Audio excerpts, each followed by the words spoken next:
members are being paid from those particular branches. I'm Nonhlakane Pamakwaza for SABC News in Durban. RISE Mzansi says it has rejected an invitation to join the multi-party charter for South Africa, which was formed in August.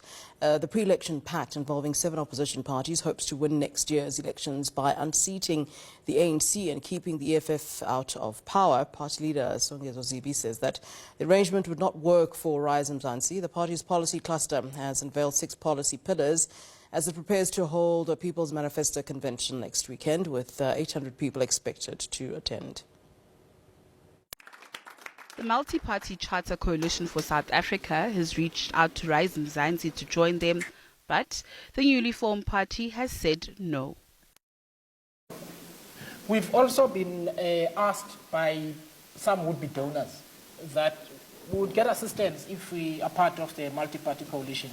And there are money that we could have got by now if we had been part of that, but it doesn't work because the very formulation of it is premised on fighting the ANC and the EFF. Now, we wouldn't have a separate party if we thought those two were the best vehicle for taking South Africa forward.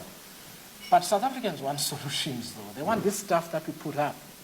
So to then go and get involved with that kind of arrangement, which is essentially deal-making, does not make sense for us. As the country's political parties gear up for next year's elections, they have started consolidating lists where their representatives will be sent to provincial legislatures and the National Assembly. RISE Mzansi will establish a body where their representatives will be vetted.